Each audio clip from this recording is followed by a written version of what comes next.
ومن يضلل فلا هادي له وأشهد أن لا إله إلا الله وحده لا شريك له وأشهد أن محمدا عبده ورسوله أما بعد فإن خير الحديث كتاب الله وخير الهدي هدي محمد صلى الله عليه وآله وسلم وشر الأمور محدثاتها وكل محدثة بدعة وكل بدعة ضلالة وكل ضلالة في النار.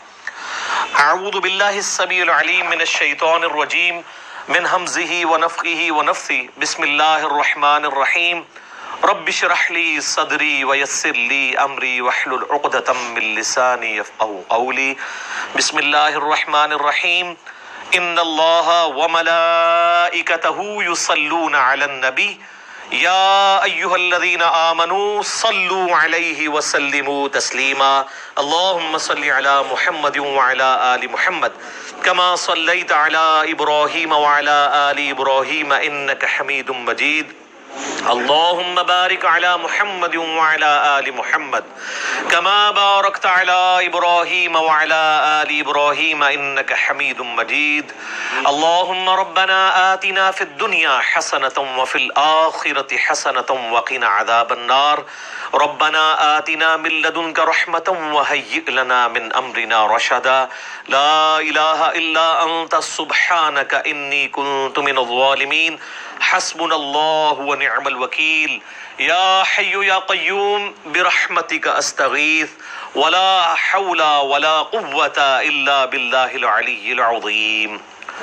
آمین. الحمدللہ آج 27 اکتوبر 2019 کو سنڈے کے دن قرآن کلاس نمبر 02 میں ہم انشاءاللہ تعالی قرآن حکیم کا جو تعارف کا سلسلہ میں نے شروع کیا تھا اس میں 40 پوائنٹس ڈسکس کرنے تھے. 10 پوائنٹس ہم نے پچھلی دفعہ ڈسکس کر لیے تھے. آج کی 55 منٹ کی کلاس میں ہم انشاءاللہ 11 نمبر پوائنٹ سے آن ورڈ سٹارٹ کریں گے انشاءاللہ. علمی پوائنٹ نمبر 11 وہ ہے میرے بھائیوں قرآن حکیم کا 2/3 حصہ جو ہے وہ مکی قرآن پر مشتمل ہے اور 1/3 حصہ مدنی قرآن پہ ہے. مکی قرآن جو ہے اس کا مرکزی ٹاپک عقیدہ توحید، عقیدہ آخرت اور عقیدہ رسالت ہے، جبکہ مدنی قرآن جو ہے یہ ایڈریس کرتا ہے امت محمدیہ صلی اللہ علیہ وآلہ وسلم جو ایک امت کی فارم میں سامنے آئی. اس کے لیے گائیڈ لائنز کیا ہیں، شریعت کے احکامات کیا ہیں. شریعت کا جو بلو پرنٹ ہے وہ سورۃ البقرہ ہے اور اس کے جو تکمیلی احکام ہیں وہ سورۃ النساء اور سورۃ المائدہ کے اندر آئے ہیں. اسی طریقے سے پارہ نمبر 28 آلموسٹ پورے کا پورا جو ہے وہ مدنی قرآن ہے اور بڑا امپورٹنٹ ہے. خصوصاً جو نبی صلی اللہ علیہ وآلہ وسلم نے ریولوشن بلند کی تھی اس میں جو جہاد والا عنصر ہے اور پھر منافقین سے جو مسلمانوں کو تکلیفیں اٹھانی پڑیں، ایک جماعتی زندگی میں اس طرح کے ایشوز کو کیسے ریزالو کرنا ہے، وہ قرآن حکیم کا بڑا اہم ترین پورشن ہے جو پارہ نمبر 28 ہے. وہ سارے کا سارا مدنی ہے اور سب سے بڑا جو پورشن ہے وہ شروع کے آلموسٹ 6.5 پارے ہیں. علمی پوائنٹ نمبر 12 وہ ہے میرے بھائیوں قرآن حکیم کا جو 1/3 مدنی قرآن ہے اس کا بھی 2/3 حصہ پہلے 6.5 پاروں میں کور ہے. یعنی جو مدنی قرآن ہے اس کا 2/3 حصہ وہ شروع میں ہی آ گیا. سورۃ البقرہ، سورہ آل عمران، سورہ نساء اور سورہ المائدہ. اور اس کے پیچھے حکمت یہ ہے کہ چونکہ اکثریت مسلمانوں کی بعد میں آنے والوں کی وہ نسلی مسلمان ہیں اور نسلی مسلمانوں کے لیے بنیادی چیز شریعت کے احکامات ہیں. اس لیے اللہ تبارک و تعالیٰ نے جو مدنی قرآن ہے جس میں شرعی احکامات آئے ہیں ایک آئلی زندگی کے لیے، معاشرتی زندگی کے لیے، وہ قرآن حکیم میں مصحف کے اندر شروع میں وہ حصہ ڈسکس ہوا ہے. اور دوسری چیز مسلمانوں کے سوا اگر کوئی اور امتیں ایڈریس ہو سکتی تھیں کہ جو خدا کی ماننے والی ہیں، گاڈ میں بلیو کرنے والی ہیں، وہ جیوز اور کرسچنز تھے. تو ان کو بھی اسی پورشن کے اندر ایڈریس کیا گیا. سورۃ البقرہ پوری کی پوری آلموسٹ اگر آپ دیکھیں اس کا مرکزی ٹاپک جو ہے خصوصاً جو 5ویں رکوع سے لے کے آنورڈ وہ بنی اسرائیل سے ریلیٹڈ ہے, جوز سے. اور سورہ آل عمران میں آپ چلے جائیں تو ڈومیننٹ پورشن جو ہے وہ ریلیٹڈ ہے کرسچنز کے ساتھ. اور پھر سورہ نساء میں بھی, سورۃ المائدہ میں بھی, یہ ساری مدنی صورتیں ہیں. ڈومیننٹ پورشن جو ہے وہ اہل کتاب سے ریلیٹڈ ہے. ویسے تو ہم بھی اہل کتاب ہیں. سنن نسائی الکبریٰ کے اندر صحیح سند کے ساتھ حدیث موجود ہے, نبی صلی اللہ علیہ وآلہ وسلم نے امت محمدیہ صلی اللہ علیہ وآلہ وسلم کو بھی اہل القرآن کہا ہے. تو اہل القرآن ہونے کی وجہ سے ہم بھی اہل کتاب تو ہیں. ایک تو وہ پرانی کتابیں تھیں, اولڈ ٹیسٹمنٹ اور نیو ٹیسٹمنٹ, اور اب یہ ہمارا ہے فائنل ٹیسٹمنٹ, الفرقان, حق اور باطل میں تمیز کرنے والی کتاب. اس لیے آپ دیکھیں کہ سورہ آل عمران کا سٹارٹ اس سے ہوتا ہے کہ اللہ تعالیٰ نے تورات اور انجیل نازل کی تھی اس کتاب سے پہلے جو ہدایت کا سرچشمہ تھی, اور اب الفرقان نازل کیا ہے, حق اور باطل میں تمیز کرنے والی کتاب. اولڈ ٹیسٹمنٹ نیو ٹیسٹمنٹ میں جو باتیں بھی اس فائنل ٹیسٹمنٹ سے ٹکراتی ہیں وہ ریجیکٹڈ ہیں, اور جو اس کے مطابق ہیں ان کو ہم منوان اسی طریقے سے قبول کرتے ہیں کیونکہ وہ ٹیمپرڈ کتاب ہے. یہ اللہ تعالیٰ کی وہ کتاب ہے جو ٹیمپرڈ نہیں ہے. اور اس کے پیچھے حکمت یہ ہے کہ چونکہ آپ صلی اللہ علیہ وآلہ وسلم کے بعد اب کوئی پیغمبر نہیں آنا, تو اگر یہ کتاب بھی تبدیل ہو جاتی تو جب پیغمبر نے نہیں آنا تو پھر انسانیت کو ہدایت کیسے ملتی؟ اگلی کتابیں اگر ٹیمپر ہوتی تھیں تو پھر اللہ تعالیٰ نیا پیغمبر بھیجتا تھا, وہ پھر مشرکانہ جو عقائد تھے ان کی اصلاح کر دیا کرتا تھا. اب چونکہ آپ صلی اللہ علیہ وآلہ وسلم پر ختم نبوت ہو چکی ہے, اب قیامت تک کسی اور پیغمبر نے ایز اے نبی نہیں آنا, ایز اے امتی آنا ہے عیسیٰ ابن مریم نے. لیکن وہ بھی صحیح مسلم میں حدیث ہے کہ وہ تمہارے نبی صلی اللہ علیہ وآلہ وسلم پر نازل شدہ کتاب اور ان کی سنت کے مطابق فیصلہ کریں گے, وہ بھی امتی کی حیثیت سے آئیں گے. اب پیغمبر کوئی نہیں آنا, تو اگر اب بھی دین میں بگاڑ آئے, کتابیں اگر چینج ہو جائیں, اللہ کی طرف سے نازل کی ہوئی کتاب, تو پھر اصلاح کون کرے گا؟ اس لیے اللہ تعالیٰ نے اسے محفوظ کر دیا, انا نحن نزلنا الذکر وانا لہ لحافظون. بے شک اس الذکر, دی ریممبرنس, بڑی یاد دلانے والی, اللہ کی یاد دلانے والی کتاب, اس کو ہم نے نازل کیا اور ہم ہی اس کی حفاظت کرنے والے ہیں. تو اس کے اندر حکمت ہے, چونکہ نبی علیہ السلام کی نبوت قیامت تک کے لیے ہے, لہٰذا آپ صلی اللہ علیہ وآلہ وسلم کی کتاب کو اللہ تعالیٰ نے قیامت تک کے لیے محفوظ کر دیا. آج اگر کسی کو ہدایت ملنی ہے تو اسی کتاب کے ذریعے ملنی ہے. یہ اللہ تعالیٰ کی طرف سے بہت بڑا انعام ہے امت محمدیہ صلی اللہ علیہ وآلہ وسلم کے لیے. تو جیوز اور کرسچنس کو ایڈریس کیا گیا اس مدنی پورشن کے اندر, مسلمانوں کو ایڈریس کیا گیا. ظاہر مسلمان بھی اہل کتاب اس اعتبار سے ہے کہ ہم بھی اہل القرآن ہیں, قرآن بھی اللہ کی کتاب ہے, نہ صرف کتاب ہے بلکہ کلام بھی ہے. علمی پوائنٹ نمبر 13, میرے بھائیو, قرآن حکیم آج بھی عربک لٹریچر کی چوٹی کی کتاب ہے.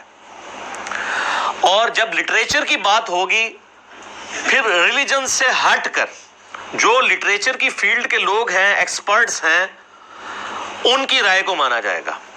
یعنی اگر آج آپ انگلش زبان میں بات کریں گے, انگلش زبان کے کسی لفظ کے اوپر بحث کریں گے, اس کی پروننسیشن کیا ہے, تو آپ آکسفورڈ ڈکشنری کی طرف جائیں گے, اور بعض اوقات ڈکشنری میں بھی وہ چیزیں اس طریقے سے موجود نہیں ہوتی ہیں جو نسل در نسل ایز اے لنگوسٹک چل رہی ہوتی ہیں. آج ایک نان مسلم گورا وہ اتھارٹی ضرور مانا جائے گا انگلش زبان میں, اور ایک مسلمان کو صرف مسلمان ہونے کی وجہ سے انگلش میں اتھارٹی نہیں مانا جائے گا جب تک وہ انگلش لٹریچر کو جانتا نہیں ہوگا. بالکل اس طریقے پر اس وقت بھی آپ کو پتا ہے آلموسٹ 1.5 کروڑ 150 لاکھ کوپٹک کرسچنز ہیں جو نسلاً کرسچنز ہیں, اور وہ عربک لینگویج ان کی مادری زبان ہے. ان میں بھی چوٹی کی بک کے طور پر, اللہ کی کتاب کے طور پر نہیں, لیکن عربک لنگوسٹک کی چوٹی کی بک کے طور پہ قرآن حکیم کو مانا جاتا ہے, پڑھایا جاتا ہے. جوز بھی مانتے ہیں کہ یہ ان کے چلے یہ عقیدہ ہے کہ یہ نبی علیہ السلام کی یعنی لکھی ہوئی کتاب ہے, اللہ کی کتاب نہیں مانتے, لیکن وہ یہ مانتے ہیں کہ یہ عربک لنگوسٹک کا شاہکار ہے یہ کتاب. اور میں یہاں پہ آپ کو ایک اور بات بھی بتا دوں, علمی پوائنٹ نمبر 14 ہے وہ, کہ قرآن حکیم کسی بھی اعتبار سے کسی ڈکشنری کا محتاج نہیں ہے، کیونکہ کسی بھی زبان کی جو ڈکشنری ہوتی ہے وہ زبان کے بعد وجود میں آتی ہے، زبان پہلے وجود میں آتی ہے۔ آج تک اب ہماری مادری زبان پنجابی ہے یا اردو ہے، ہم نے اس کو ٹینسز کے ذریعے، ڈکشنری کے ذریعے نہیں سیکھا، بلکہ اپنے ماں باپ کے ذریعے سیکھا ہے۔ اور اگر آپ نے واقعی شستہ اردو سیکھی ہوئی ہے، جیسے لکھنؤ کے یا بریلی کے لوگ، یو پی کے لوگ جو شستہ اردو بولتے ہیں، تو ان کو کسی اردو کی ڈکشنری کی ضرورت نہیں ہے اپنی زبان کو ویریفائی کروانے کے لیے، کیونکہ وہ ڈکشنری سے سپیریئر ہیں۔ ڈکشنری تو دوسری زبان کے لوگوں کو اپنی زبان سمجھانے کے لیے بنائی جاتی ہے۔ یعنی اگر انگلش لنگوسٹک کے لوگوں نے اس کے ٹینس ڈیوائز کیے تو اس لیے نہیں کہ گوروں کو ان ٹینسز کی ضرورت تھی، اس لیے کہ جو انگریزی سیکھنا چاہے نا وہ اس طریقے سے سیکھے۔ اسی طریقے سے اردو کے جو ہم ٹینسز پڑھتے رہے ہیں تھوڑا بہت انفارمیشن کے طور پہ، وہ اس لیے نہیں کہ ہمیں اردو سکھائی جائے، وہ اس لیے کہ اگر کوئی نان اردو سیکھنا چاہے تو اس کے لیے آسانی ہو۔ اسی طریقے سے جن لوگوں نے عربی سیکھنی ہے ان کے لیے عربی ڈکشنری ہے، جو لوگ عربی جاننے والے لوگ ہیں ان کو ڈکشنری کی ضرورت نہیں ہے۔ اسی لیے کئی ایک چیزیں آپ ڈکشنری میں ایسے دیکھیں گے کہ جو کسی رول میں بیٹھتی نہیں ہے عربک زبان میں، وہ مستعمل ہوتی ہیں، ڈکشنری کے پوائنٹ آف ویو سے وہ غلط ہوتی ہیں۔ یہ میں اس لیے آپ کو بتا رہا ہوں کہ کتنے نان مسلمز ہیں جنہوں نے قرآن حکیم کی عربی لنگوسٹک کے اوپر بھی اعتراض کیے ہیں، باقاعدہ اس کے اوپر مناظرے رکھے ہوئے ہیں۔ جو کاپٹک کرسچنز ہیں یا جیوز ہیں جو بائی برتھ عربک لینگویج جاننے والے لوگ ہیں، انہوں نے عربک زبان کی ڈکشنری کے مطابق قرآن حکیم میں کچھ غلطیاں ہائی لائٹ کی ہیں کہ یہاں پر یہ لفظ نہیں یہ والا لفظ آنا چاہیے تھا۔ مثال کے طور پر قرآن حکیم میں آپ کو کئی جگہ ملے گا کہ اللہ تعالیٰ انبیاء کرام علیہ السلام کو پلورل کے سیغے سے مخاطب کرتا ہے، جمع کے سیغے سے، لیکن بعد میں جو بات ہو رہی ہوتی ہے وہ سنگولر کے سیغے میں۔ یعنی قوم عاد نے رسولوں کا انکار کیا، وہ کہتے ہیں جی قوم عاد نے تو ایک رسول کا انکار کیا تھا، یہ جمع کا سیغہ کیوں آیا ہے؟ تو اب قرآن حکیم صرف لٹریچر کی کتاب نہیں ہے، یہ دعوت بھی ہے، تذکیر بھی ہے، نصیحت بھی ہے۔ تو پھر ہم ان کو بتاتے ہیں کہ چونکہ قرآن کی ڈاکٹرائن یہ ہے کہ جس نے ایک رسول کا انکار کیا اس نے سارے رسولوں کا انکار کیا۔ لا نفرق بین احد من رسولی، ہم رسولوں میں ایمان لانے میں فرق نہیں کرتے۔ آج اگر کوئی شخص سارے انبیاء کو مانے، عیسیٰ ابن مریم کا انکار کر دے علیہم السلام، چاہے وہ نبی علیہ السلام کے لیے اپنی جان بھی دینے کے لیے تیار ہو جائے، ہم اسے کافر کہیں گے، کیونکہ ایک پیغمبر کا انکار بھی سارے نبیوں کا انکار ہے۔ تو جب کہا جاتا ہے کہ قوم عاد نے رسولوں کا انکار کیا، قوم سمود نے رسولوں کا انکار کیا، وہ کہتے ہیں جی جمع کے سیغے سے بات کیوں ہو رہی ہے، انہوں نے تو وقت کے ایک پیغمبر کا انکار کیا تھا۔ تو ہم کہتے ہیں کہ انہوں نے ایک وقت کے پیغمبر کا انکار کر کے گویا سارے پیغمبروں کا انکار کر دیا، پوری اس ڈاکٹرائن کا انکار کر دیا۔ تو اس طرح کی وہ پھر عربی لنگوسٹک کے اعتبار سے وہ غلطیاں نکالنے کی کوشش کرتے ہیں۔ تو یاد رکھیے گا کہ قرآن حکیم کی عربک کو کبھی بھی آپ نے عربی ڈکشنری سے نہیں سمجھنا، بلکہ عربک جو مستعمل ہے عرب کے بادیہ نشین لوگوں کی، اس کے مطابق سمجھنا، جو میں نے پچھلی دفعہ بتایا تھا کہ قرآن حکیم جو آراب تھے، پینڈو لوگ، گاؤں کے رہنے والے لوگ، بادیہ نشین ریگستانوں میں رہنے والے لوگ، ان کے ڈائلیکٹ میں قرآن حکیم نازل ہوا ہے، اور آج وہ اسی طرح کی عربی بولتے ہیں۔ ویسے تو قرآن حکیم کی برکت سے آلموسٹ عربک جو ہے وہ فریز ہو چکی ہوئی ہے۔ مصر کے اندر تھوڑا بہت فرق ہے عربک لینگویج کا، لیکن وہ چند ایک الفاظ میں پچھلی دفعہ ڈسکس کر چکا ہوں، اس لیے میں اس کو لے کے نہیں چلوں گا آگے۔ اور میں آپ کو بتاؤں کہ کئی مسلمان بھی ہیں جنہوں نے صرف قرآن حکیم کو سپیریئر ثابت کرنے کے لیے عربی ڈکشنری کے باقاعدہ خود قرآن حکیم میں ڈکشنری کے پوائنٹ آف ویو سے جو غلطیاں بنتی ہیں نا وہ نکال کے کتابیں لکھی ہوئی ہیں کہ ڈکشنری تو یہ کہتی ہے قرآن میں یہ لفظ اس طرح آیا ہے۔ اور وہ اس لیے نہیں کہ وہ قرآن کی غلطی نکال رہے تھے، بلکہ وہ بتانا چاہ رہے تھے کہ قرآن حکیم سپیریئر ہے ڈکشنری پہ، ڈکشنری تو بعد میں بنی ہے۔ تو وہی پھر وہ اٹھاتے ہیں کچھ لوگ اور وہ کہتے ہیں نہیں قرآن میں یہ فالٹ یہ فالٹ یہ فالٹ، باقاعدہ اس کے اوپر مناظرے بھی ہوئے ہیں، مسلمانوں نے پھر اس کو کلیریفائی بھی کیا ہے، کتابیں بھی لکھی گئی ہیں اس ٹاپک کے اوپر۔ علمی پوائنٹ نمبر 15، قرآن حکیم میرے بھائیوں ہمارے محبوب صلی اللہ علیہ وآلہ وسلم نے اپنی مبارک زندگی میں خود لکھوایا تھا۔ اس کی ایک ایک آیت، اس کی صورتوں کی ترتیب اور کس جگہ پہ کون سی آیت مکمل ہوتی ہے، کون سی سورت پہلے ہے کون سی بعد میں ہے، سورۃ الفاتحہ سے لے کر سورۃ الناس تک ایک ایک ٹائنیز ڈیٹیل یہ ہمارے محبوب صلی اللہ علیہ وآلہ وسلم نے خود لکھوائی ہے ریٹن فارم میں۔ قرآن بھی کہتا ہے نا الذی علم بالقلم، قرآن حکیم کی جو پہلی 5 آیات سورۃ العلق کی نازل ہوئی ان میں اللہ تعالیٰ نے پین کے بارے میں کہا ہے کہ پین کے ذریعے، قلم کے ذریعے اللہ نے علم کو سکھایا ہے، نسل در نسل علم ٹرانسفر ہوا ہے پین کے ذریعے۔ اب اسی کی ماڈرن فارم آپ کے سافٹ ویئرز ہیں، پی ڈی ایفs ہیں، جو کچھ بھی ہیں الٹیمیٹلی پین ہی ہے نا، چاہے وہ ان پیج میں آپ ٹائپ کر لیں یا مائکروسافٹ آفس میں ٹائپ کر لیں، وہ پین ہی ہے ماڈرن فارم میں، سافٹ فارم میں۔ تو نبی علیہ السلام وہی لکھواتے تھے، پھر وہی لکھوانے کے بعد پھر آپ کراس چیک کرتے تھے۔ بخاری مسلم میں درجنوں احادیث اس پر گواہ ہیں، آپ علیہ السلام لکھوا کے پھر کہتے تھے پڑھو، وہ پڑھ کے سناتے تھے، پھر نبی علیہ السلام اس کو اگر کہیں پر غلطی ہوتی تھی ریکٹیفائی کرتے تھے لکھنے میں۔ اور پھر سورۃ القیامہ میں اللہ تعالیٰ نے باقاعدہ اس چیز کو ایڈریس کیا ہے کہ نبی صلی اللہ علیہ وآلہ وسلم کو اللہ تعالیٰ نے حکم دیا کہ جب قرآن نازل ہو آپ اپنی زبان کو تیزی سے حرکت نہ دیا کریں کہ اسے کریم کر لیں، ہمارے ذمے ہے آپ کو اس قرآن کو یاد کروانا اور اس کا بیان بھی۔ اس کانٹیکسٹ میں بخاری میں حدیث بھی عبداللہ ابن عباس کہتے ہیں کہ نبی علیہ السلام کے سینے پہ جب قرآن نازل ہوتا تو آپ اپنی مبارک زبان کو تیزی سے حرکت دیتے تھے، جو کچھ آپ کے سینے میں آتا تھا اسے بیان کرنے ریپیٹ کرتے تھے تاکہ میں کہیں بھول نہ جاؤں۔ تو اللہ تعالیٰ نے کہا یہ آپ بھولیں گے نہیں، یہ ہمارے ذمے ہے قرآن کو یاد کروانا بھی اور اس کا بیان بھی، اس کی تشریح بھی سنت اور احادیث کی فارم میں، یہ اللہ تعالیٰ نے اپنے ذمے لیا۔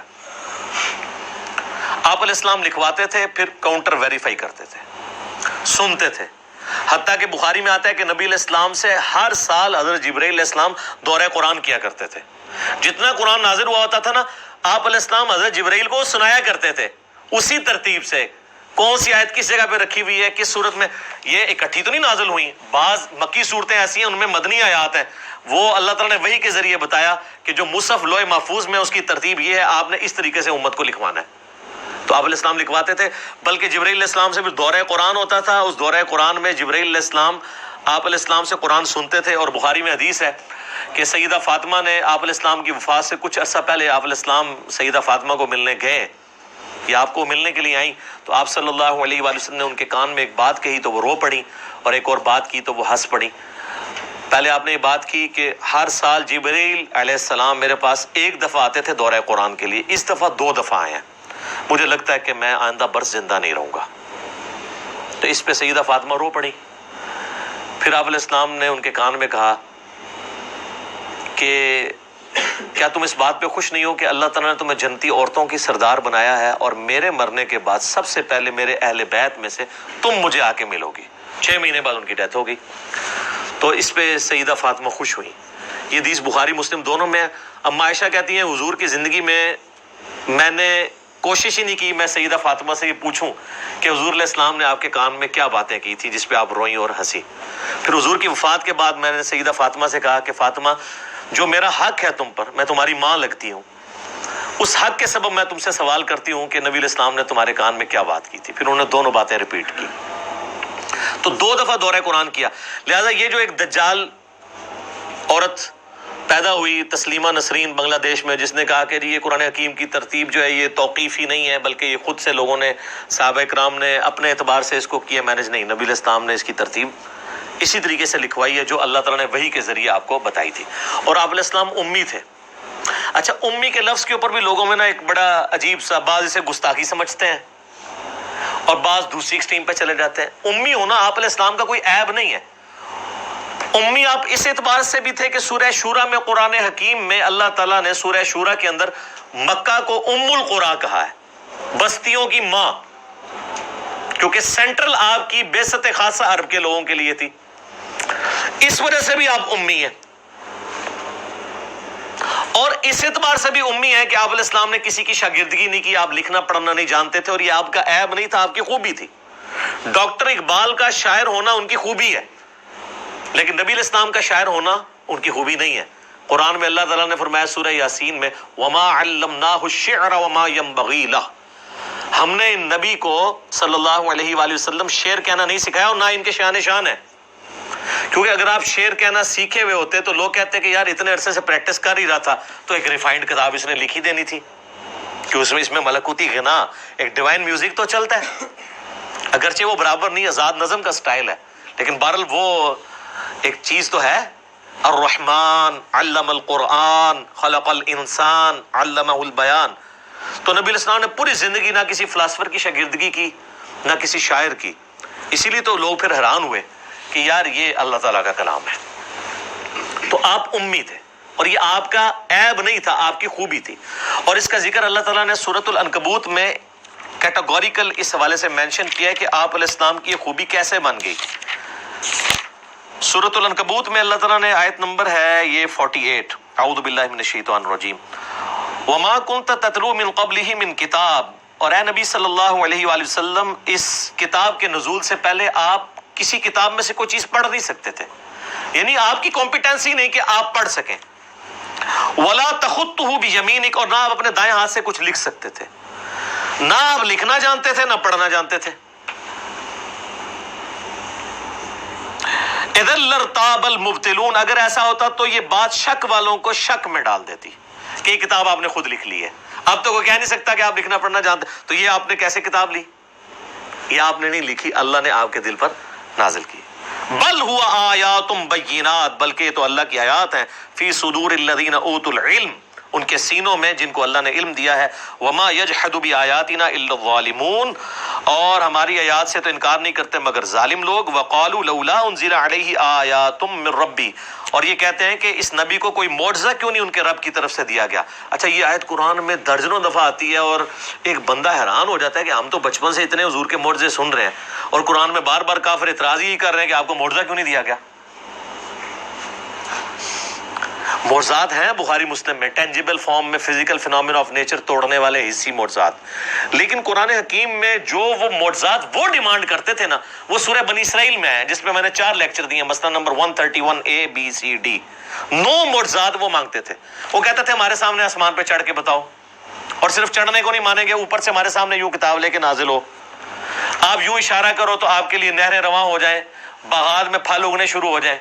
تو اللہ تعالیٰ نے ساری باتوں کے جواب میں کہا کہ تم کہہ دو میں ایک بشر ہوں، ایک انسان ہوں. تو معجزہ نبی علیہ السلام کا جس پہ دعوے نبوت ہے نا، وہ ایک ہے، وہ یہ کتاب ہے، کیونکہ قیامت تک کے لیے نبوت ہے. آج آپ علیہ السلام کی جو بخاری مسلم میں معجزات ہیں کہ آپ علیہ السلام نے پانی کے ایک پیالے میں ہاتھ رکھا تو 1500 صحابہ نے وہ پانی پیا، جانوروں کو پلایا، سٹور کر لیا. اور بخاری مسلم میں جابر بن عبداللہ کے الفاظ ہیں، واللہ اگر ہم 1,00,000 بھی ہوتے تو وہ پانی زیادہ تھا جو ایک پانی کے پیالے میں سے آپ کی مبارک انگلیوں سے نکل رہا تھا. اور واللہ یہ معجزہ جو ہے نا، حضرت موسیٰ کے معجزے سے بھی بڑا ہے. حضرت موسیٰ علیہ السلام تو پتھر پہ آسا مار کے پتھر سے تو پانی نکل آتا ہے، گوشت میں سے پانی نہیں نکلتا. لیکن اس کو دعوی نبوت کے لیے کلیم نہیں کیا گیا، یہ تو صحابہ کے سامنے ہوا. دعوی نبوت کے لیے صرف قرآن ہے، کیونکہ ہم اس معجزے کی ویڈیو نہیں نا آج دکھا سکتے.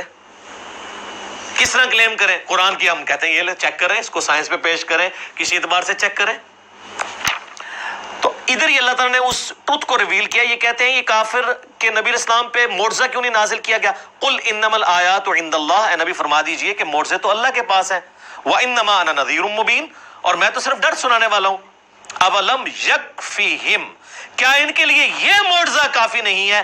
انا انزلنا علیک الکتاب یتلی علیہم، کہ ہم نے ان کے اوپر کتاب نازل کی ہے جو ان پہ تلاوت کی جاتی ہے. یعنی نبی علیہ السلام کا واحد معجزہ کیا ہے؟ قرآن.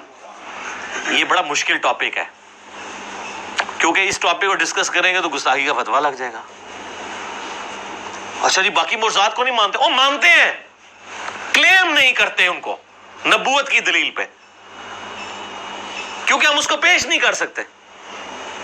کون فزیکلی اس کو چیک کروا سکتا ہے؟ آج جوس پیش کر سکتے ہیں حضرت موسیٰ علیہ السلام کا عصا نکال کے بھی لے آئے، وہ تابوت سکینہ میں کہتے ہیں پڑا ہوا ہے، لے آؤ، لاؤ اسے اجدا بنا کے بتاؤ. نہیں. عیسائی حضرت عیسیٰ علیہ السلام کے مردہ زندہ کرنے کو ویڈیو دکھا سکتے ہیں. تو ہم جس کی بنیاد پہ نبی علیہ السلام کے لیے پروفٹ ہونا کلیم کر رہے ہیں، ہم کہتے ہیں یہ لیں، دیکھیں فزیکل فارم میں آپ کے سامنے یہ معجزہ ہے. تو یہ قرآن حکیم کی آیات اس پر ثبوت ہے کہ یہ کتاب ہے جو معجزہ. ان فی ذلک لرحمہ، اس میں ہے، بے شک اس میں ہے رحمت و ذکر لقوم یؤمنون، اور اس میں نصیحت ان کے لیے جو بات ماننا چاہیں گے. جو بات نہیں ماننا چاہتے ان کے لیے کوئی نصیحت نہیں ہے، جو بات ماننا چاہے گا اس کے لیے کتاب اللہ میں نصیحت ہے. تو یہ بڑا کریٹیکل ٹاپک ہے، اور اس میں میں آپ کو ضمناً بتا دوں، بخاری مسلم میں ڈیٹیلڈ احادیث ہیں نبی علیہ السلام پہ جو پہلی وحی نازل ہوئی تھی غار حرا میں. وہ سٹارٹ یہ حدیث اس سے ہوتی ہے، مشکات میں آپ کو تیسری جلد میں مل جائے گی، کہ جب نبی علیہ السلام کی مبارک زندگی کا 40واں سال آیا تو آپ صلی اللہ علیہ وآلہ وسلم کا اچانک دل دنیا سے اچاٹ ہو گیا. آپ بڑی ایک ڈائنامک لائف گزارے تھے، کامیاب مکے کے تاجر تھے، مکے کی امیر ترین عورت کے ساتھ آپ کی شادی ہوئی تھی، اور آپ مکے کے رہنے والے ہر شخص کی آنکھوں کا تارا تھے، صادق اور امین تھے.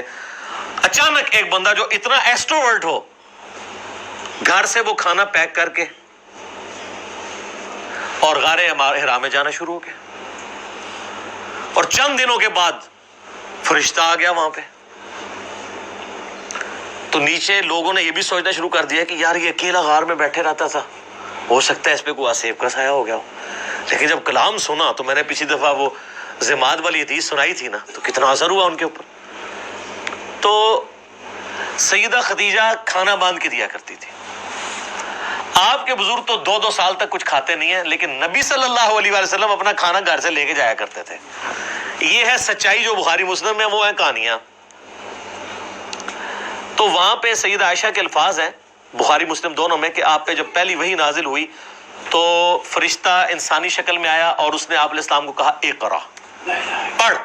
تو نبی علیہ السلام نے کہا ما انا بقاری، میں تو پڑھا لکھا نہیں ہوں، امی تھے آپ. دوسری بار کہا، تیسری بار کہا، پھر اس نے آپ علیہ السلام کو سینے سے لگایا اور بھینچا، اور پھر کہا اقرا بسم ربک الذی خلق خلق الانسان من علق،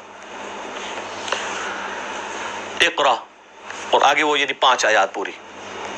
تو پھر نبی علیہ السلام نے اس کو ریپیٹ کیا.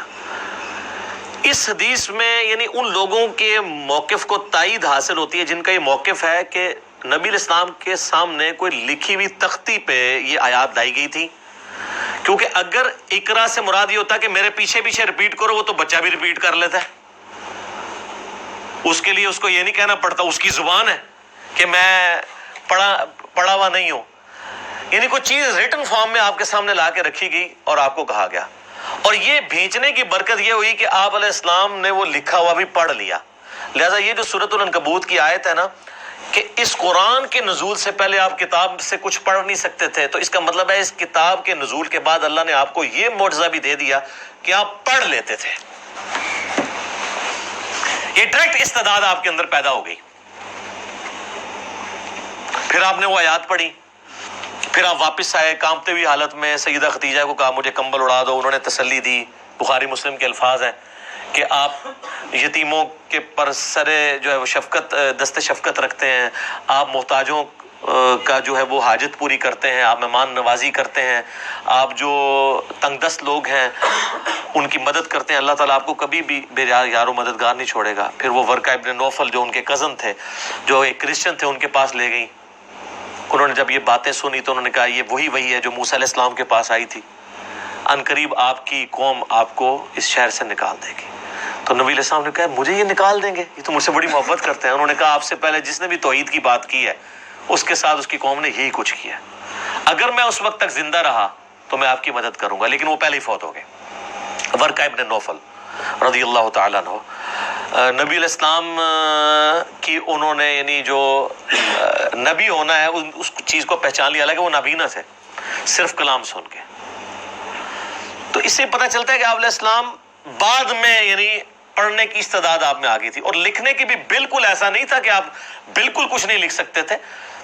ان لوگوں کے موقف کو تائید ہوتی ہے کہ وہ یہ کہتے ہیں کہ نبی علیہ السلام اس کتاب کے نزول سے پہلے، الفاظ ہے اس کتاب کے نازل ہونے سے پہلے نہ آپ دائیں ہاتھ سے لکھ سکتے تھے نہ پڑھ سکتے تھے، کیونکہ بعد میں لکھنا ثابت بھی ہے. میرا یوٹیوب پہ کلپ ہے نبی علیہ السلام کی ہینڈ رائٹنگ، لیکن آپ کو مہارت نہیں تھی لکھنے میں، کیونکہ جس بندے نے کبھی لکھا نہ ہو تو کبھی کبھار وہ لکھے تو مہارت نہیں ہوتی. اور وہ حدیث ہے بخاری میں جو صلح حدیبیہ کا معاہدہ لکھا جا رہا تھا، محمد رسول اللہ کو کٹوایا تھا سہیل ابن عمر نے، بعد میں خیر مسلمان ہو گئے کہ ہم تو آپ کو اللہ کا رسول نہیں مانتے، تو آپ محمد بن عبداللہ لکھیں. سر عمر سیریز دیکھ لیں، اس میں ساری چیزیں فلمائی ہوئی ہیں.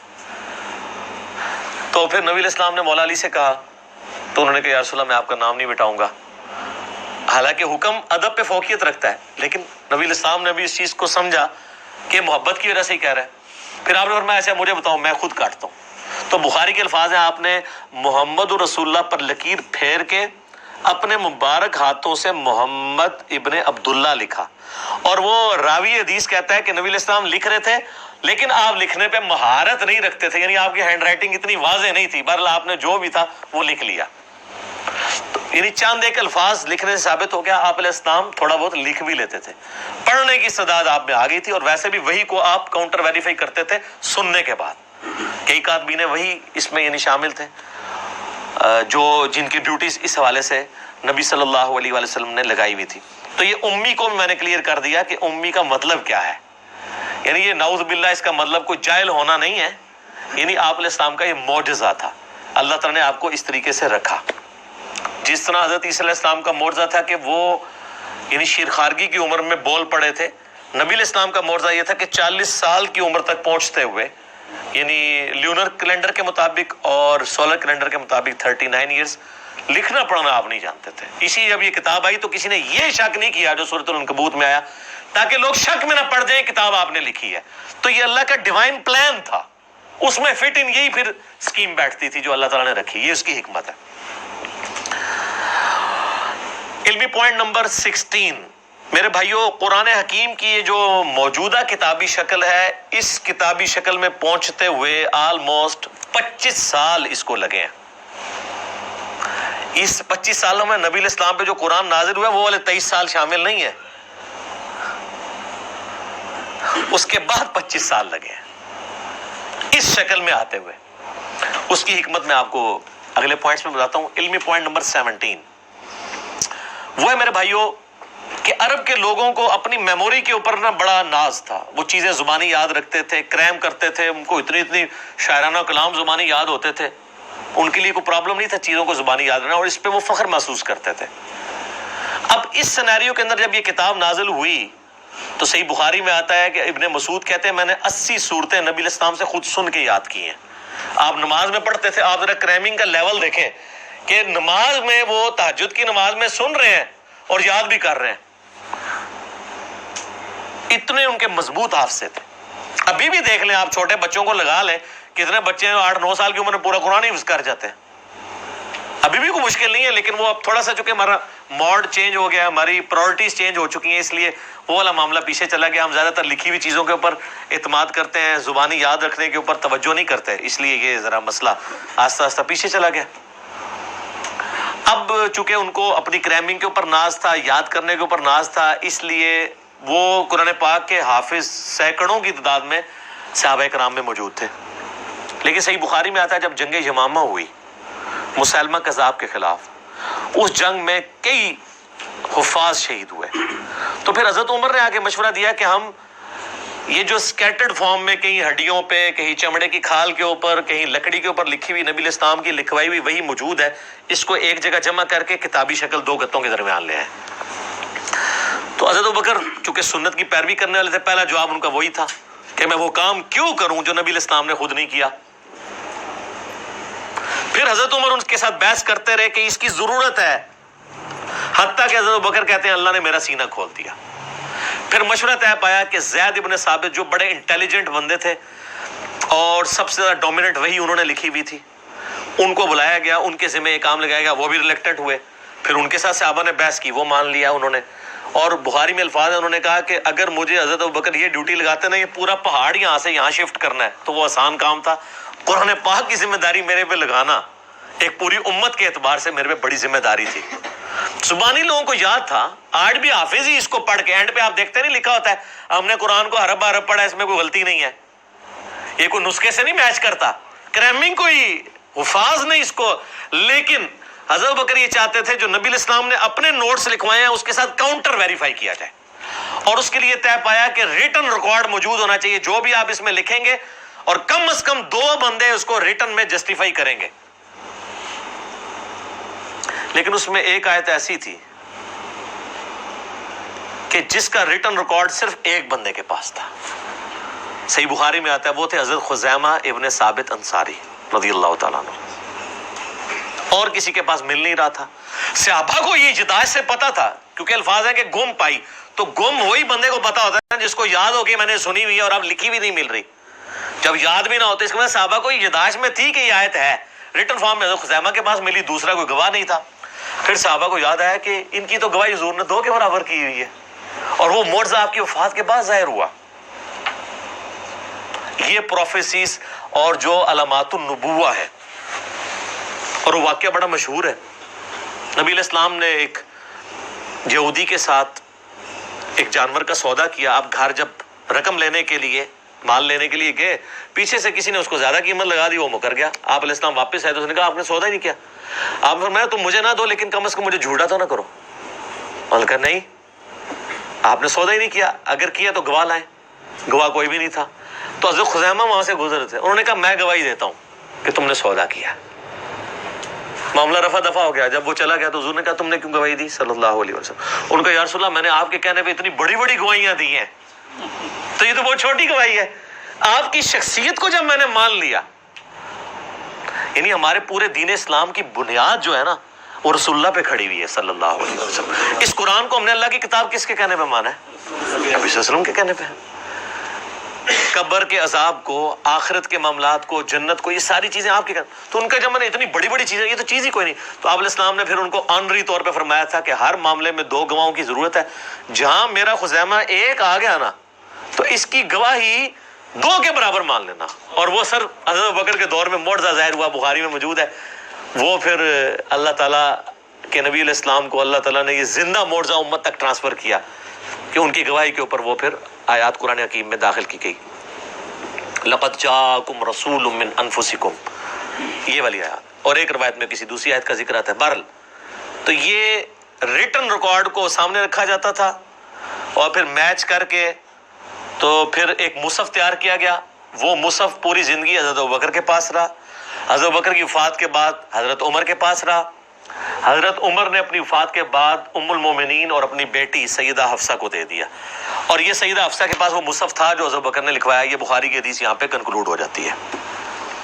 اب اگلا پوائنٹ, علمی پوائنٹ نمبر 18, وہ ہے کہ قرآن حکیم کی جو قرات ہے, اس کو قریش کی قرات میں سیدنا عثمان غنی رضی اللہ تعالیٰ عنہ نے اسٹیبلش کر کے باقی ساری کی ساری جو ڈائلیکٹ تھے اس میں اگر ریٹن فارم میں بھی تھی, وہ سارے کے سارے نسخے جلوا دیے تاکہ امت میں اختلاف نہ پیدا ہو.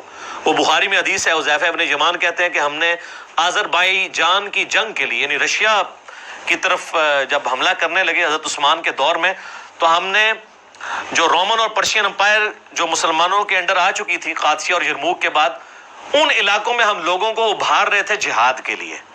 جب وہاں پہنچے تو ہم نے 2 لوگوں کو دیکھا کہ وہ ایک ہی قرآن کی سورت کو مختلف ڈائلیکٹ میں پڑھ رہے ہیں, چونکہ ظاہر ہے وہ سارے نان عربک مسلمان ہوئے تھے نا, جسے آج بھی اے بے تے پڑھ رہے ہوتے ہیں ہمارے لوگ.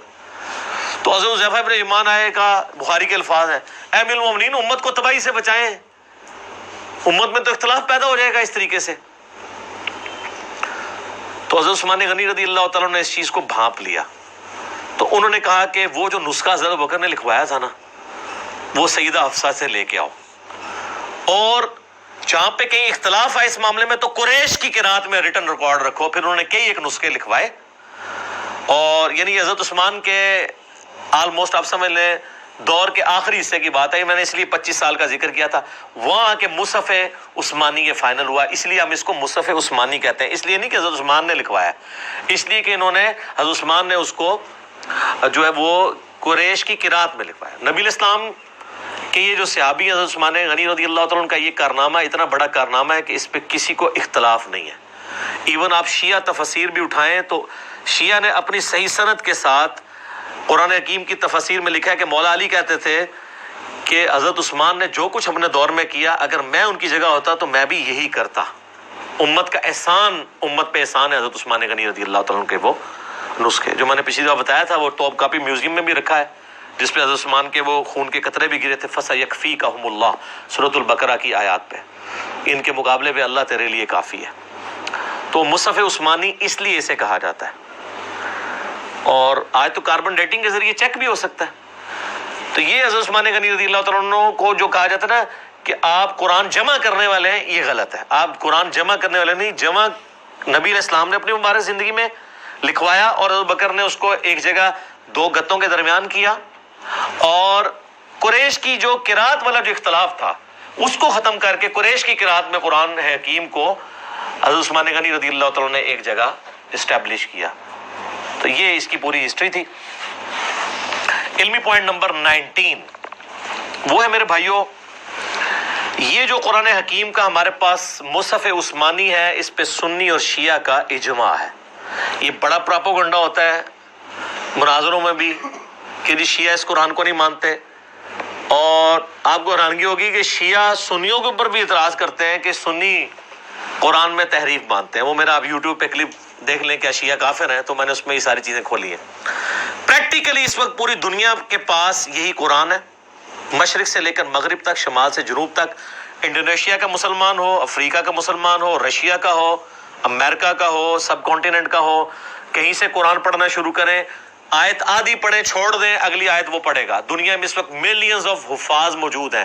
کوئی دوسری رائے نہیں ہے قرآن حکیم میں کہ کوئی آیت یہ آیت ادھر نہیں تھی ادھر ہے، یا آیت کے الفاظ جو ہے وہ غلط طریقے سے کوئی پڑھتا ہو. یہ مصحف عثمانی جو میرے ہاتھ میں ہے، یہ بلو بائنڈنگ میں آپ دیکھ رہے ہیں، یہ شاہ فہد پرنٹنگ پریس سعودیہ سے شائع ہوا ہے، اور یہ کاتب نے کمال رائٹنگ، یہ خط نسق میں لکھا ہوا ہے، جو ہم تاج کمپنی والی جو رائٹنگ ہے جو ہم یہاں سب کانٹیننٹ کے لوگ پڑھ سکتے ہیں. محمدی بولڈ فونٹ جسے کہتے ہیں، آلموسٹ اس کے قریب ہے، بل اتنا نہیں ہے وہ. عرب کے لوگ تو وہ ٹریڈ عربک فونٹ چلتا ہے جس کو یہاں کے لوگ اتنی آسانی سے، یہ انہوں نے بلو بائنڈنگ میں سعودیہ والوں نے سب کانٹیننٹ کے لوگوں کے لیے اور باقی لوگوں کے لیے چھاپا ہوا ہے. اور گرین جو بائنڈنگ ہے گرین کلر کی، اس میں انہوں نے عرب کے لوگوں کے لیے، اس میں عربی دوسرے سٹائل میں لکھی ہوئی ہوتی ہے، اور چپٹی سی خط ریحان ٹائپ کی. یہ بلو بائنڈنگ میں ہے، اور یہ کاتب ہے دمشق کا، شام کا، اس کا نام ہے عثمان طاہا.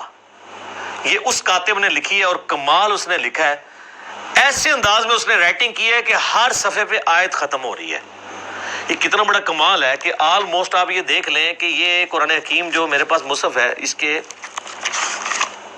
600 کے قریب 600 پلس صفحات ہیں، اور ہر صفحے پہ آیت ختم ہو رہی ہے. اور یہ بھی نہیں کیا کہ وہ الفاظ کو توڑ موڑ دیے جائیں، ایک جتنے الفاظ ہیں، اور اس نے اس زبردست انداز میں اس کو لکھا ہے. کمپیوٹر میں تو یہ پاسبل تھا، اس بندے نے ہاتھ سے لکھا ہے.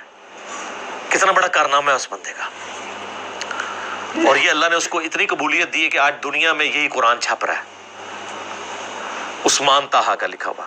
یہی قرآن ایران والوں نے بھی اس سے یہ مخطوطہ لیا ہوا ہے.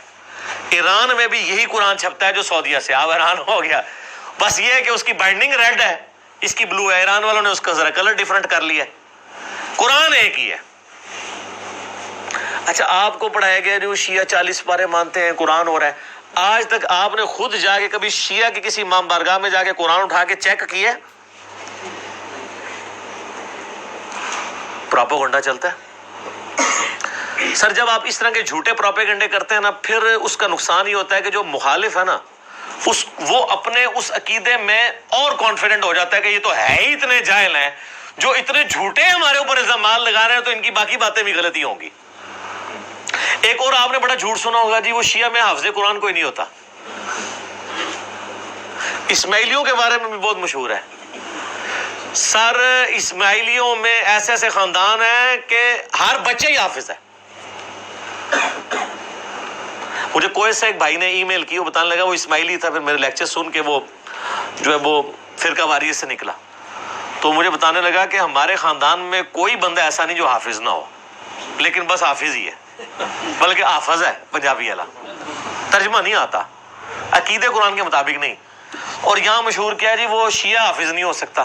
وہ اس لیے کہ شیعہ کے اندر یہاں پہ اب مدرسے بننے شروع ہیں حفظ کے، تو ادھر اس ہمارے سب کانٹیننٹ میں ٹرینڈ نہیں ہے حفظ کرنے کا، چونکہ یہاں پہ زیادہ مدرسے تھے سنیوں کے، سنی یعنی بریلوی، دیوبندی، اہل حدیث تینوں. یہاں پہ وہ حفظ کرواتے تھے، پورا سسٹم چل رہا، تو ظاہر ہے وہ حافظ ہی بن کے نکلنے تھے. تو لیکن ایران میں آپ چلے جائیں، وہاں حفظ کے مدرسے ہیں، ہزاروں حافظ ملیں گے آپ کو. یہاں پہ بھی اب انہوں نے کچھ سلسلہ شروع کیا تو حفاظ ملیں گے. ہمارے پاس ہمارے وہ جو حیدر بھائی آتے ہیں، وہ قم یونیورسٹی سے پڑھے ہوئے ہیں، تو وہ حافظ بھی ہیں، اور ماشاءاللہ بہترین پروننسیشن ہے ان کی.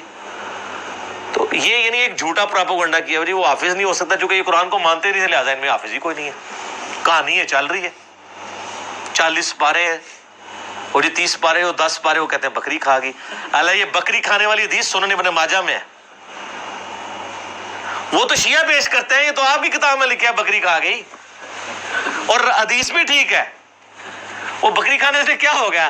یہاں پہ بھی آپ دیکھیں کئی بار قرآن پاک کے نسخے جو ہے دریا میں دریا برد ہوئے ہوتے ہیں، کوئی ڈسپوز آف ہوئے ہوتے ہیں، تو وہ قرآن جو ہے وہ تو اس لکھے ہوئے مصحف کا محتاج ہی نہیں ہے. آج دنیا سے سارے مصحف ختم کر دیں تب بھی قرآن ختم نہیں ہوگا. اسی لیے بخاری میں آتا ہے اللہ تعالیٰ علم جو ہے نا سینوں سے سلب کر کے نہیں نکالے گا بلکہ علماء کو موت دے کر نکالے گا. جب تک سارے حافظ مر نہیں جاتے ہیں نا قرآن نہیں دنیا سے ختم ہو سکتا. لکھا ہوا بے شک سارا ریکارڈ ختم کر دے.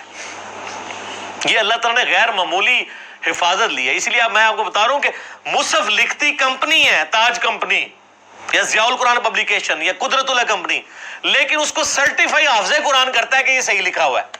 وہ حافظ قرآن کیا وہ حضرت عثمان کا نسخے کو سامنے رکھ کے میچ کرتا ہے؟ نہیں. جو اس کو کریم کروایا گیا نسل در نسل عملی تواتر سے اجماع سے. اور یہ اتنا سٹرونگ سسٹم ہے کہ امام کعبہ بھی غلطی کرے اسے پیچھے لقمہ مل جاتا ہے. آج تک کسی بڑے سے بڑے عالم نے جب غلطی کی ہو کوئی احترام میں چپ رہتا ہے؟ لقمہ ملتا ہے سر. کو پڑھ نہیں سکتا. اب تو خیر ان کے لیے اور مصیبت کھڑی ہو گئی ہے نا. اب لوگوں نے smart phone air flight mode میں رکھے ہوتے ہیں. پہلے تو حافظ اتنی لمبی چھلانگیں مار جاتے تھے تراویح میں تو سامع کے ساتھ ملی بھگت ہوتی تھی کہ جو اس کو ویک پورشن یاد ہوتا تھا اس پہ چھلانگ مار دیتا تھا. اب چھلانگ مار ہی نہیں سکتا. اس لیے حفاظ کی بھی چھانٹی ہو رہی ہے. اب پکے حافظ ہی صرف قیام اللیل کروا سکتے ہیں رمضان کا، کچے حافظ کروا بھی نہیں سکتے، پکڑے جائیں گے. چھلانگ مار ہی نہیں سکتے. اچھا پھر وہ اتنے سارے سامعوں سے تو نہیں کوئی لڑ سکتا. ایک سامع کو تو کہہ سکتا ہے.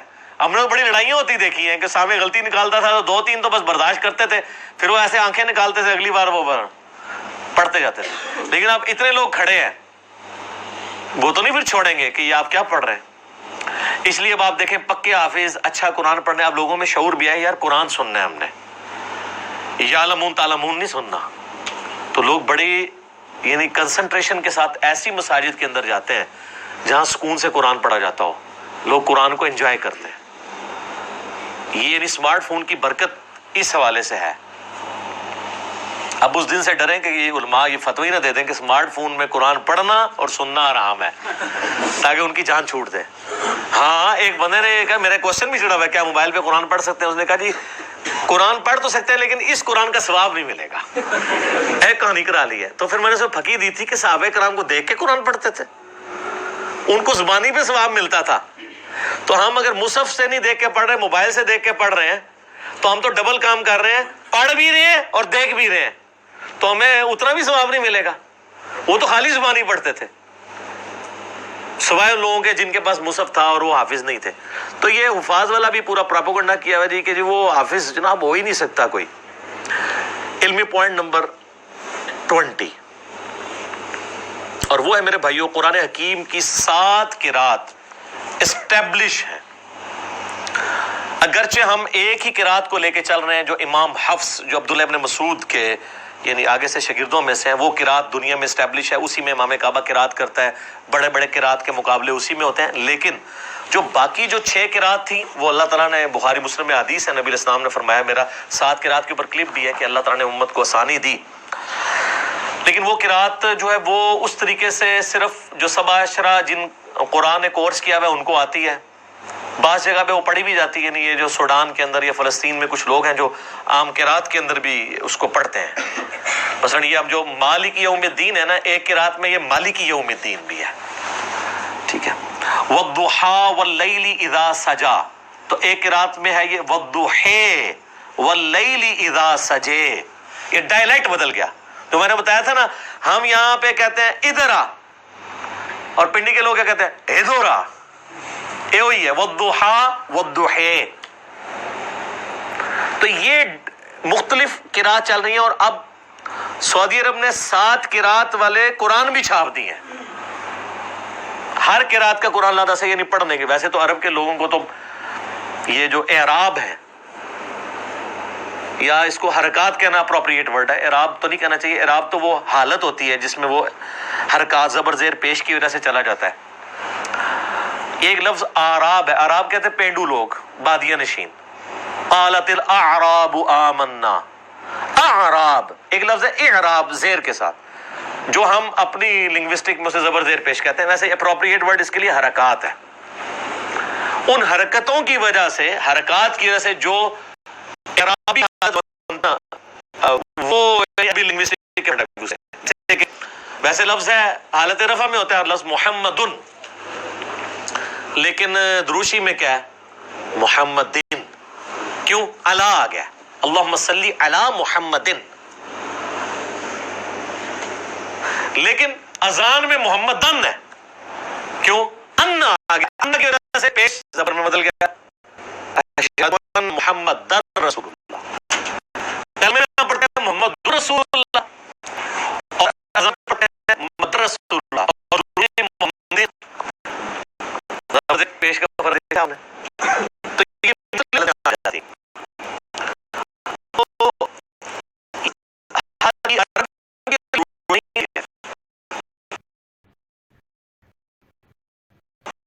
کہ لوگ آپ سمپل زبر ڈال کے دیں نا، اور وہاں پر کھڑی زبر آتی ہو جو ڈبل کھینچی جاتی ہے ایک الف کے برابر، دو حرکات، وہ اس کو ڈبل ہی کھینچیں گے، ان کی زبان پہ چڑھے گا ہی نہیں. تھوڑی بہت جن لوگوں کو عربی کے ساتھ شغف ہے نا، وہ بھی اگر الفاظ پڑھیں گے نا تو ان کو فوراً غلطی پتہ چل جائے گی، یار یہ اس طرح نہیں ہے، یہ لفظ اس طرح ہو ہی نہیں سکتا. الفاظ کھینچنے کے اعتبار سے حروف مدہ جو ہیں یا حرکات ہیں، حروف لین ہیں، وہ ان کو پتہ چل جاتا ہے. مجھے خود کئی بار پتہ چل جاتا ہے، وہ زبان پہ چڑھتا ہی نہیں یہ لفظ. پھر مجھے تو چونکہ عربی میں نے کورس بھی پورا کروایا ہوا ہے، اللہ کے فضل سے 5.5 لاکھ سے زیادہ لوگ دیکھ چکے ہیں. 2 سال میں جو قاری کورس کراتے ہیں نا قرات کا، میں نے اس کو 90 منٹ کے اندر سارا پوری کور کر دیا اللہ کے فضل سے. وہ 90 منٹ کوئی دیکھ لے ایک نشیز میں بیٹھ کے، وہ ایک قاری کے برابر شاید اس سے بھی اچھی کر لے اگر وہ شروع کر دے، مشکل نہیں ہے. تو یہ جو 7 قرات ہیں قرآن حکیم کی اسٹیبلش ہیں. اور ابن مسعود کے بارے میں آتا ہے بخاری مسلم میں کہ وہ معوذتین آخری 2 سورتوں کو قرآن کا حصہ نہیں مانتے تھے. لیکن یہ چیز جو ہے نا، وہ بعض لوگ تو کہتے ہیں یہ روایتیں جعلی ہیں، لیکن میرے نزدیک روایتیں ٹھیک ہیں. اصل میں عبداللہ ابن مسعود ان کو دعاؤں کے طور پہ مانتے تھے، اور بعد میں انہوں نے رجوع کی. امام حفص کی جو قرات ہم تک چل رہی ہے، جو اس وقت امام عاصم حفص کی، وہ ابن مسعود کی قرات ہے. تو اس میں تو معوذتین موجود ہیں، پوری دنیا کے مسلمان اسے لکھتے ہیں اور پڑھتے ہیں، ایسے قرآن اسے یاد کرتے ہیں. اسی لیے ہم کہتے ہیں صحابہ کا اجماع حجت ہے. انڈیویجول کسی صحابی کی رائے غلط ہو سکتی ہے، اجماع اللہ کا ہاتھ ہے.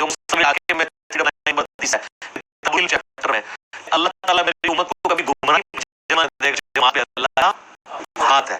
جماعت پہ پوری امت بدماشی ہوگی نا، وہ بدتیاری ہوگی،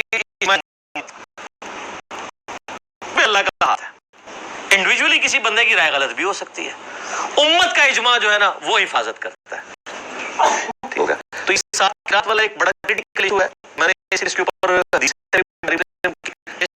ایک 7 قرات کا مسئلہ آپ یوٹیوب پہ لکھیں، 7 قرات کا اختلاف، ایک ویڈیو ریکارڈ کروا دی ہے. کیونکہ بعض لوگ غیر مسلم بھی اعتراض کرتے ہیں 7 قرات کی وجہ سے. وہ کہتے ہیں آپ کا کلیم ہے کہ قرآن کا ورژن کوئی نہیں ہے، قرآن ایک ہی ہے پوری دنیا میں، پھر 7 قرات کہاں سے آ گئی ہیں؟ اور پھر سعودیہ والوں نے 7 قرات چھاپ بھی دی ہیں اب ریٹن فارم میں. اب وہ لا کے دکھاتے ہیں، وہ کہتے ہیں نہیں دیکھیں جی آپ کے قرآن میں تو یہ لفظ ایسے لکھا ہے، اس میں تو یوں لکھا ہوا ہے.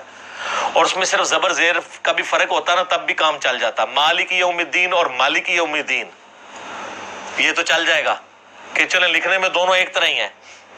ملک لکھے نا، ایک لفظ ہے ملک فرشتے کو کہتے ہیں، ایک لفظ ہے ملک بادشاہ کو کہتے ہیں، ملوکیت والا. تو یہ ہمارے یہاں پہ جو یعنی پنجاب میں لوگ ہیں نا، یہ ملک جو کہلواتے ہیں، چودھری ملک، وہ زیر والے ملک ہیں. یہ ملک نہیں ہے، فرشتے نہیں ہیں، انسان ہی ہے. یہ ملک وہ والا ہے، خلافت و ملوکیت والا، وہ والا ملک. تو یہ زبر ایک صرف زبر اور زیر سے کتنا فرق پڑ جاتا ہے.